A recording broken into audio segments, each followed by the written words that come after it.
Welcome to A Leader's Journey, the podcast for leaders who deeply believe there is a better way to lead and desire to create their unique journey towards becoming a legacy leader.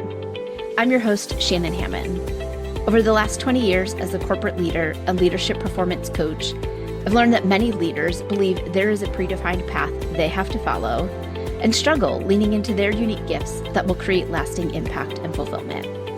They end up feeling stuck, unhappy, and unfulfilled in the day-to-day of their role, and are challenged with why, since they have experienced success in their career and in life. I'm here to help leaders think through their leadership journey, learn how to ask themselves better questions, and learn the formula to create their leadership journey by design. If you are ready to design your unique leadership journey, lead with confidence, and love the teams you lead, then you are in the right place. Let's do this.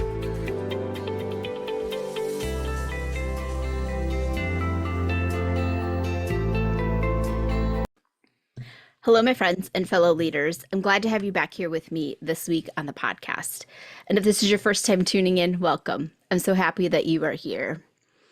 I know your time is valuable, and I'm grateful that you have chosen to spend some of it here with me, investing in your growth and development as a leader. Now, back in episode number 37, I talked about what I believe the biggest mistake a leader can make, and that being canceling their one-on-one meetings. So this week on the podcast, we're going to dive deeper into the importance of one-on-one meetings, and I'm going to share with you what I have found that has worked for me as far as the flow of the conversation, keeping notes, and following up on items that are discussed in the one-to-one meeting.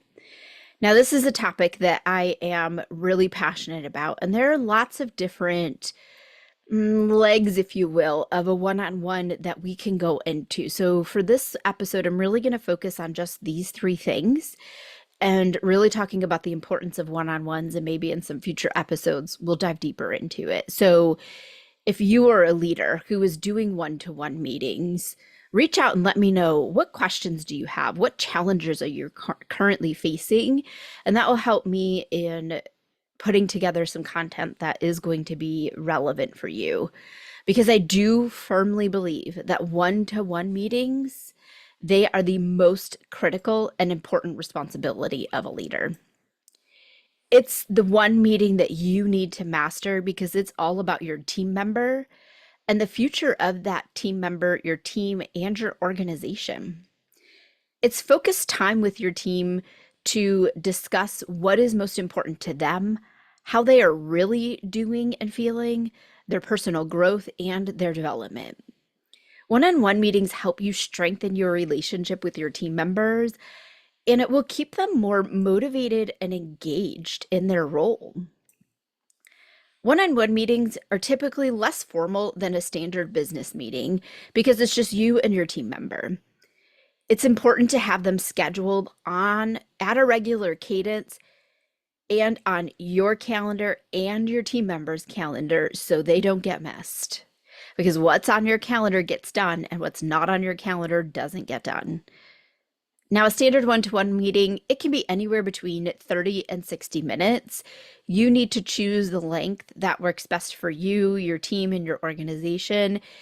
And take into consideration the frequency of the meetings, because that is going to impact how long they're going to be. If you meet weekly, it might only be for 30 minutes.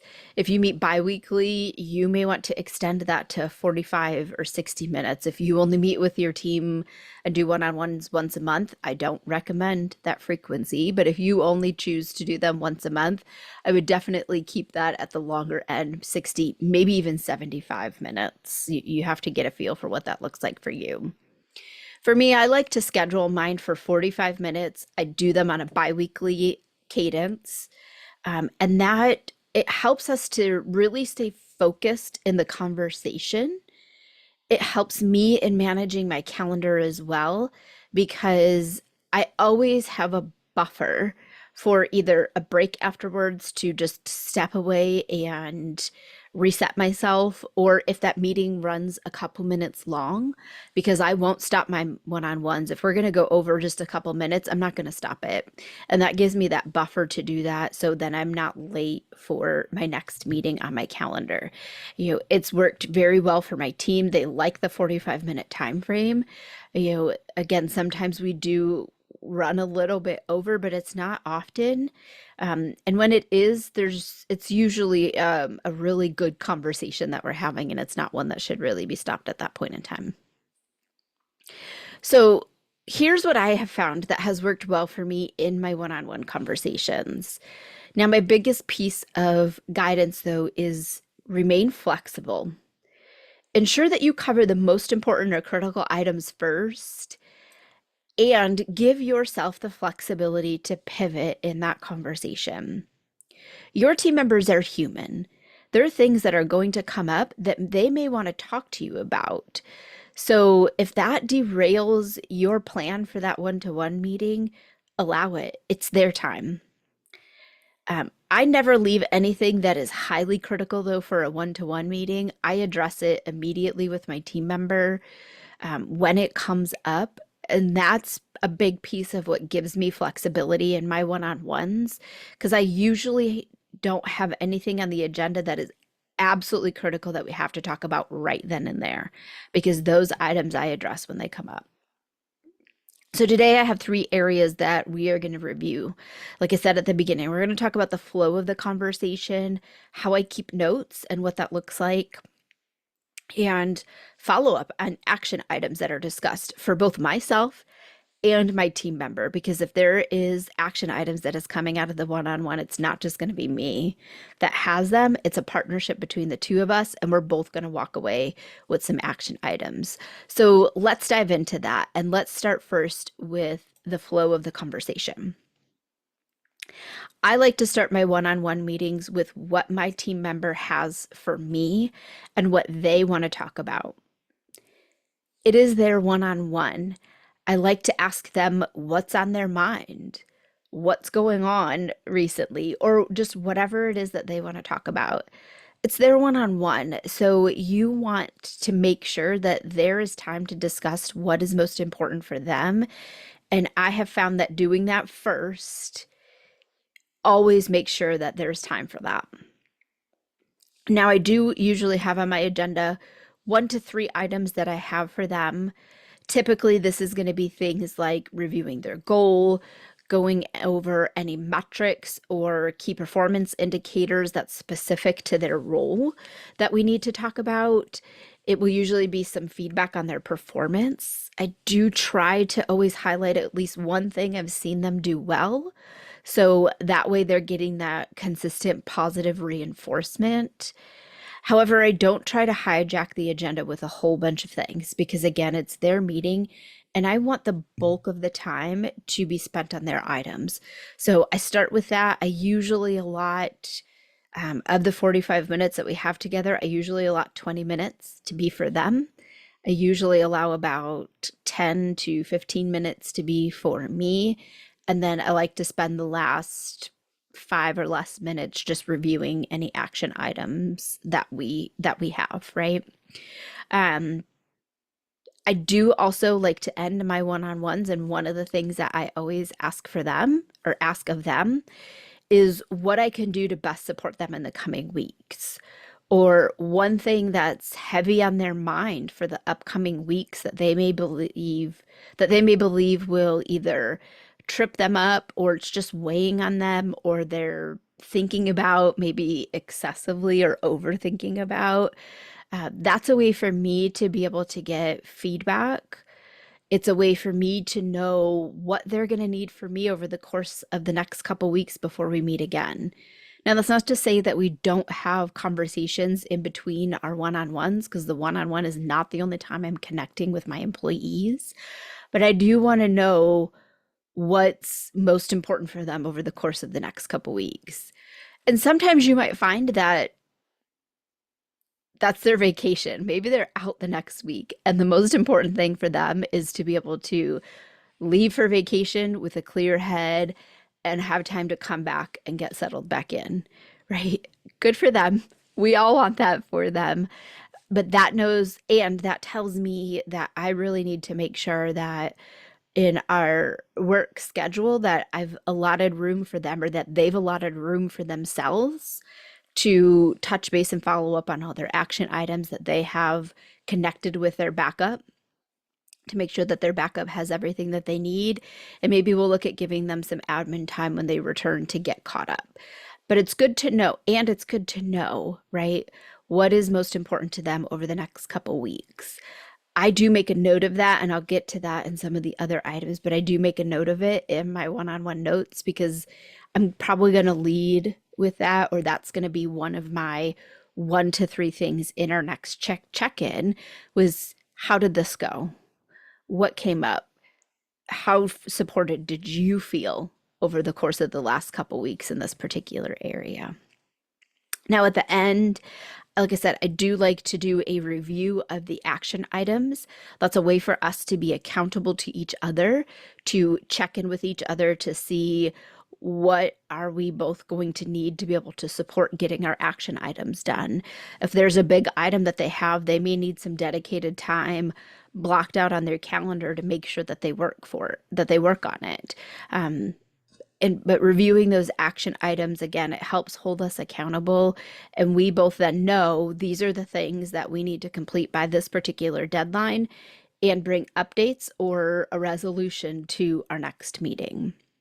Like I said, all of that usually takes about 45 minutes, sometimes less, depending on what's happening in the course of our business or our team at the time. And sometimes, like I said, we run a couple minutes over. I do build that buffer in for myself to do so because I like to talk, and most of the time I'm the person that causes us to go a couple minutes over. Something I'm working on, but just in full transparency, if we run over, it's probably on me. All right, the second part of one-on-ones that we're going to talk about today, and that's keeping notes.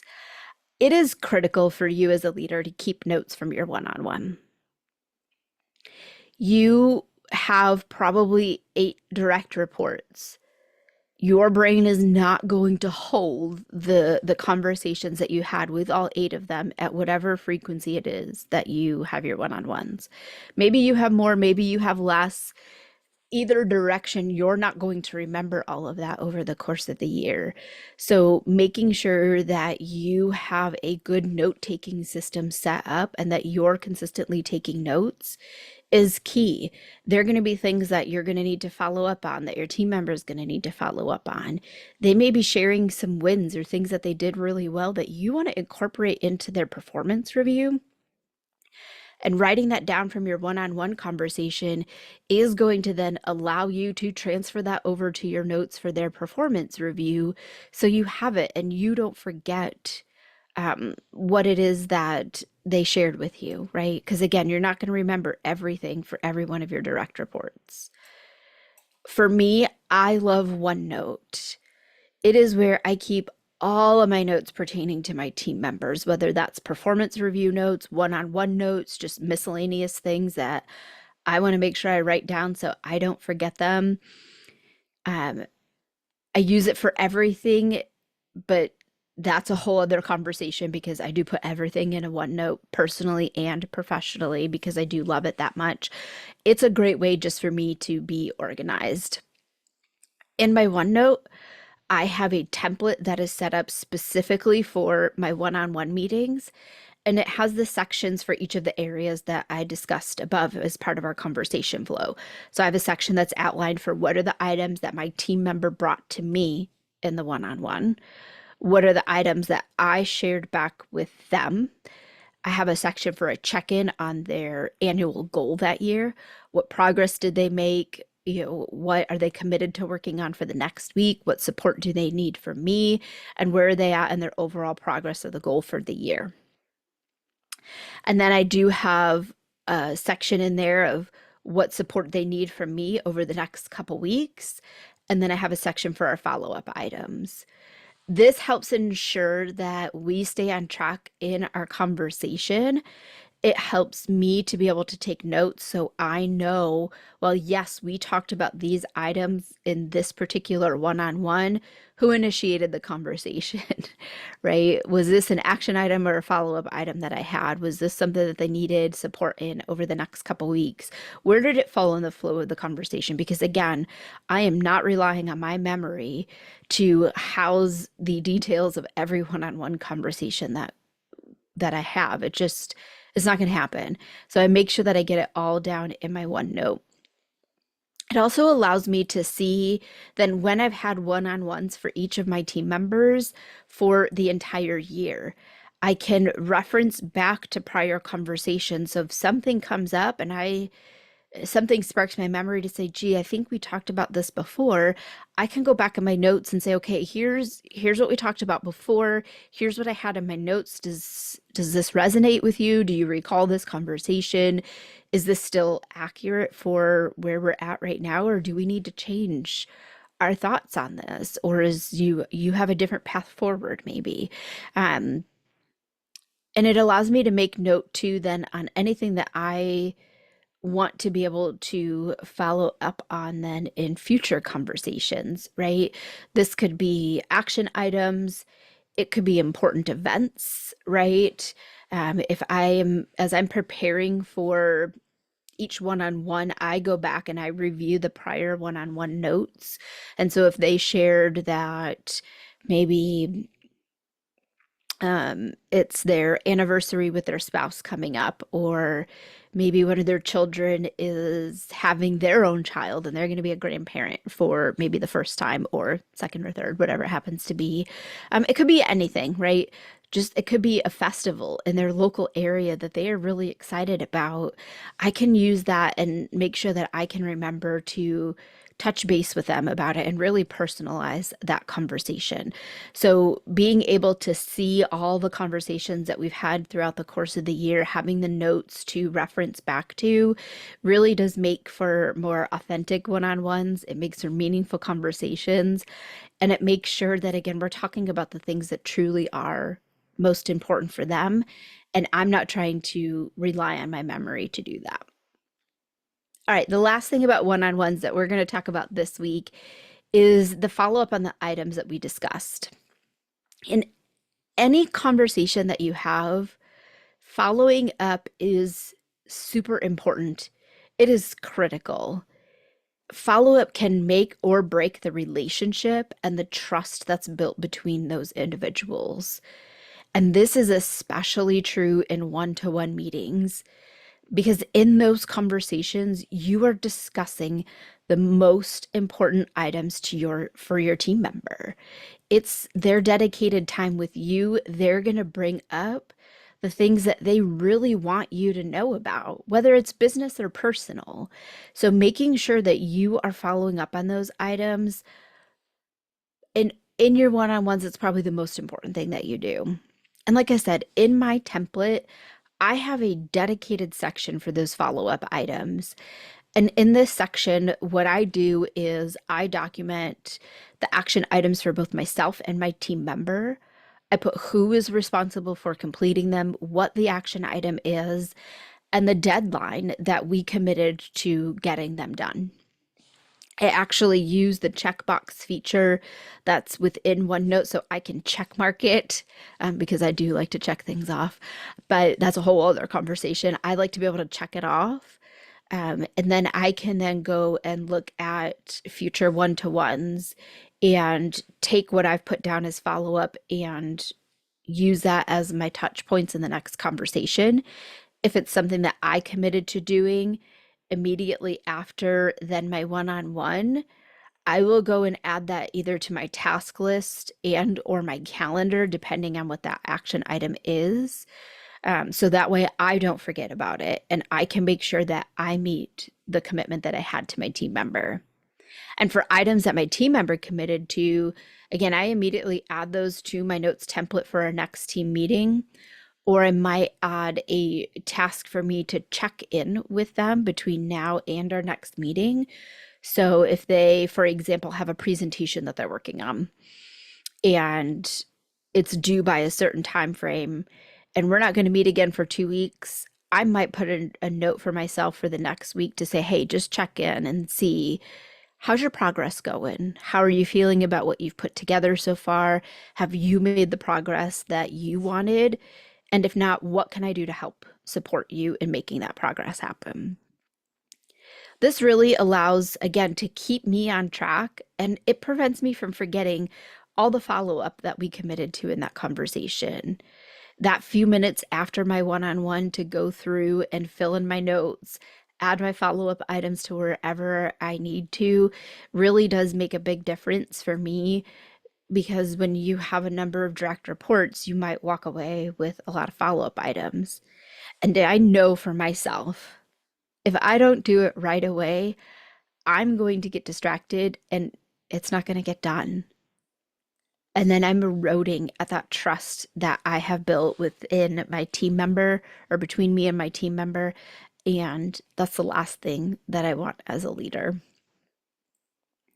So that is the framework that I have followed that has allowed me to not only be consistent in keeping my one-on-one meetings on my calendar, but that they are productive and effective conversations. So that's making sure that I have a map of what that conversation flow is going to look like, that I'm keeping notes of our conversation, and that I'm following up on any of the items that we discussed. So I appreciate you tuning in with me this week and spending some more of your time with me. I hope that you have found this episode valuable and that you feel more confident about your one-to-one meetings. If you have any questions about one-to-one meetings or you want to discuss your one-to-ones, reach out. I'm happy to help in any way I can. I'd also love to know, what are your thoughts on one-to-one meetings? What challenges are you facing? What struggles are coming up for you?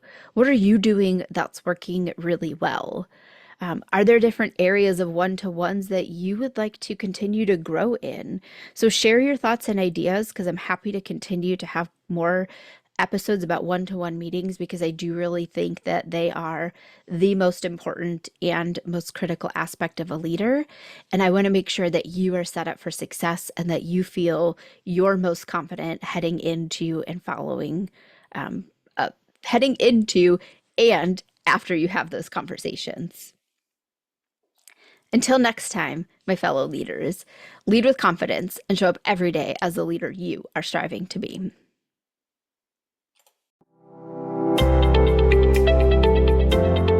Thanks for listening to A Leader's Journey podcast. I hope you enjoyed this week's episode. If you're excited to learn more, be sure to subscribe to the podcast and tune in next week for another exciting leadership lesson. I'd love to help you level up your leadership, achieve the goals you desire, and design your unique leadership journey. So click the link in the show notes to schedule a free Level Up Your Leadership session. During this time, we will define where you are in several key areas of leadership, where you desire to be, and how you can level up your leadership. You don't need to do this alone, so let's chat today and get your journey started. Don't forget to connect with me on LinkedIn or in the A Leader's Journey community on Facebook, and share this episode with another leader so we can all learn and grow together. That's all for this episode, and I'll see you next week. Until then, lead with confidence, show up every day as the leader you are striving to be, and make the decision today to level up your leadership this year.